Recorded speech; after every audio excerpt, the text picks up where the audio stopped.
Wasim. In this video, you can learn about class 9th mathematics exercise 2.5 and I am solving question number 5 from this exercise. So let's talk about factorisation. और यहाँ पर हम कैसा factorisation करने वाले हैं. जब आपको कोई अलजेब्रिक एक्सप्रेशन एक्सपेंडेड फॉर्म में दिया गया है तो आप उसको किस तरह से फैक्टराइज करते हैं ये हम यहाँ पर सीखने वाले हैं. So let's start. यहाँ मैं आपको कुछ हिंट्स बताऊँगी. आपको जो भी अलजेब्रिक एक्सप्रेशन दिया गया है इस क्वेश्चन में, वहाँ पर आपको सबसे पहले देखने की बात यह है कि 6 टर्म्स दिए गए हैं. और जहाँ पर आपको 6 टर्म्स दिए गए हैं उसके लिए मैंने आपको प्रीवियस वीडियो में एक आइडेंटिटी समझाई थी बहुत अच्छे तरीके से. तो प्लीज़ अगर आपको उसका प्रूफ देखना है तो आप मेरी प्रीवियस वीडियो जाकर देखें. उसका लिंक आपको डिस्क्रिप्शन बॉक्स में मिल जाएगा. So let's start. या आपने समझ लिया कि जब हम इस तरह का फैक्टराइजेशन करेंगे तो वहाँ नीडेड हैं 6 टर्म्स. और जहाँ 6 टर्म्स नहीं हैं उसके अलावा जो सिचुएशन होती है तो वहाँ आपको 3 टर्म्स दिए गए होते हैं किसी भी अलजेब्रिक एक्सप्रेशन के.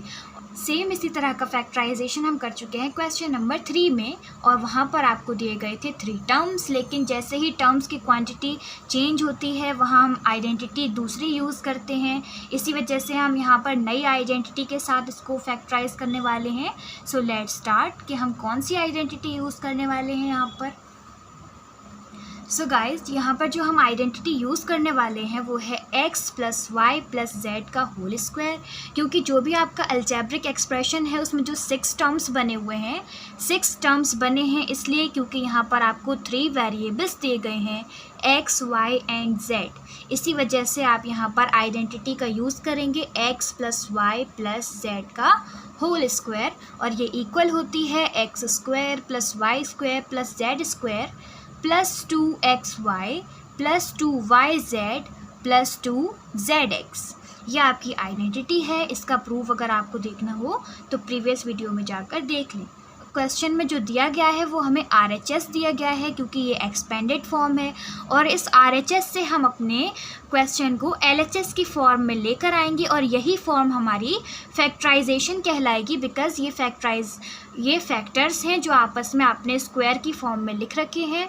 तो चलिए इस फॉर्म से RHS से हम इसका LHS बनाते हैं. तो चलिए कैसे बनाएंगे. सबसे पहले मैं यहाँ आपको बता दूँ कि इन 6 टर्म्स में से सबसे पहले आप स्टार्ट करेंगे स्टार्टिंग के 3 टर्म्स में, जहाँ पर आपको ओनली 1 वेरिएबल स्क्वायर की फॉर्म में दिया गया होगा. मतलब ये है कि लास्ट के जो 3 टर्म्स हैं उसमें आपको 2 वेरिएबल्स मल्टीपल में दिए गए हैं. यहाँ लिखा है xy, यहाँ लिखा है yz और यहाँ है xz. लेकिन हम इन टर्म्स को अभी नहीं देखते हैं. सबसे पहले हम देखते हैं अपने फर्स्ट 3 टर्म्स जहाँ पर आपको एक वेरिएबल स्क्वायर की फॉर्म में दिया गया है. तो यहाँ पर हम इनसे कंपेयर करना स्टार्ट करेंगे. लेकिन दूसरी चीज़ ये है कि हमें साइन की बहुत प्रॉब्लम है कि कौन सा हमारा टर्म जो है वो नेगेटिव रहेगा पॉजिटिव रहेगा. तो उसके लिए आप यहाँ देख लें कि एक्स वाई जो टर्म है मल्टीपल में उसके बाद आपको प्लस मिला है, वाई जेड में आपको नेगेटिव मिला है एंड एक्स जेड में नेगेटिव मिला है. तो जो नेगेटिव टर्म्स हैं उनमें आप देख लीजिए ऐसा कौन सा कॉमन नंबर है. तो आपने यहाँ देखा वाई जेड, एक्स जेड और y z and z x में आपको कॉमन मिल रहा है यहाँ पर z. और यही z आपको जो है वो नेगेटिव साइन देगा. इस वजह से हम इस क्वेश्चन में जब कोई नेगेटिव टर्म लेंगे तो उसमें आप नेगेटिव किसको रखने वाले हैं, z को. बिकॉज स्क्वायर वाली नंबर से नेगेटिव पॉजिटिव फाइंड करना बहुत मुश्किल होता है. तो चलिए मैं आपको समझाती हूँ कि इससे हम कैसे x, y, z को फाइंड करेंगे. तो चलिए आप यहाँ पर कंपेयर करते हैं. फर्स्ट टर्म है आपका x² और x² किसके इक्वल है, 4x² के. तो यहाँ पर हम क्या लिखेंगे, कैपिटल x² = 4x². अब क्या करना है, हमें कॉफिशिएंट को भी स्क्वायर में लेकर आना है. तो कॉफिशिएंट क्या है हमारा 4 और 4 किसका स्क्वायर होता है, 2 का स्क्वायर होता है एंड x किसका स्क्वायर होता है, x का. तो 2x का होल स्क्वायर बन जाएगा 4x² के इक्वल. और ये है आपका x². जब आप इस टर्म को और ऐसे कंपेयर करेंगे तो आपको कैपिटल X की वैल्यू मिल जाएगी, कैपिटल X = 2x. इस तरह से आपने 1 by 1 x y z find करने हैं. और प्लस माइनस का हमें यहाँ कंफ्यूज नहीं होना है क्योंकि हमने पहले ही ये फाइंड कर लिया कि नेगेटिव टर्म हमारा z वाला है. तो चलिए अगला नंबर फाइंड करते हैं हम यहाँ पर। सेकंड आप टर्म को कंपेयर करेंगे y square, capital y square को कंपेयर करा हमने, वो इक्वल है 9y स्क्वायर के, एंड 9y स्क्वायर होता है 3y का होल स्क्वायर। और इस तरह से आपने कंपेयर किया जब y स्क्वायर को एंड 3y स्क्वायर को, तो आपने कैपिटल Y की क्या वैल्यू फाइंड करी है 3y। यहाँ पर स्मॉल लेटर्स चल रहे हैं और आइडेंटिटी हमने कैपिटल लेटर में लिख रखी है। तो लास्ट टर्म आपको किस तरह फाइंड करना है यहाँ से देख लें। कैपिटल Z स्क्वायर आपके क्वेश्चन में 16z स्क्वायर के इक्वल है। तो चलिए फाइंड करते हैं हम अपने Z स्क्वायर को। Z square is equal to 16z square. और as you know before that कि हमने फाइंड किया है कि हमारा z कैसा होगा, नेगेटिव नंबर होगा। तो आप जानते हैं कि एक नेगेटिव नंबर का स्क्वायर पॉजिटिव होता है और पॉजिटिव नंबर का भी स्क्वायर पॉजिटिव होता है। इसी वजह से मैंने आपको ये कहा कि आप पहले ही कंफर्म कर लेंगे कि कौन सा टर्म आपका नेगेटिव होगा और कौन सा नहीं होगा। अब यहाँ पर आप जानते हैं 16 जो है 4 का स्क्वायर है, बट आपको 4 कैसा लेना है, नेगेटिव लेना है।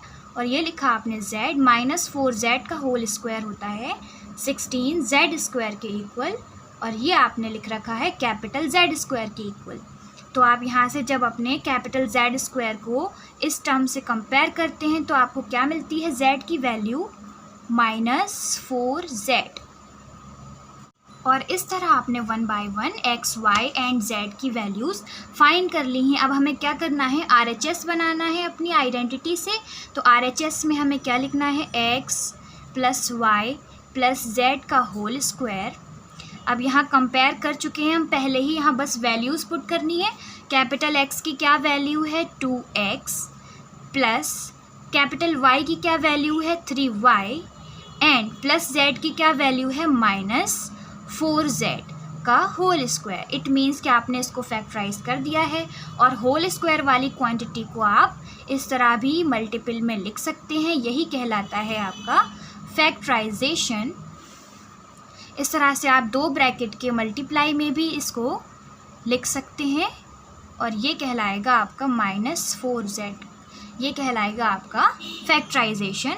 तो आपने क्या किया, ओनली एक आइडेंटिटी का यूज़ आपको याद रखना है। इस आइडेंटिटी का प्रूफ मैं आपको पहले ही करा चुकी हूँ, और आपको फर्स्ट 3 टर्म्स को कंपेयर करने पर x, y, z के आपको ये वैल्यू फाइंड करनी है।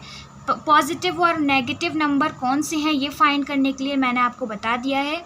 जो भी नेगेटिव टर्म्स होंगे उनमें आप कॉमन वेरिएबल फाइंड कर लेंगे, और वहाँ से आप अपना फाइंड कर लेते हैं कि कौन सा आपका वेरिएबल नेगेटिव वैल्यू के साथ होगा। तो आपने यहाँ पर वैल्यूज़ फाइंड करने के बाद सिर्फ RHS में पुट की है, और यही आपका फैक्टराइजेशन है। बस आपको ध्यान ये रखना है कि आपने जो वैल्यूज़ फाइंड की हैं वो करेक्ट होंगी अगर, तो आपका ये फैक्टराइजेशन भी करेक्ट होगा। सो इस तरह से आपने क्वेश्चन को कंप्लीट कर लिया है। Thank you so much for watching full video. Stay connected. Thank you.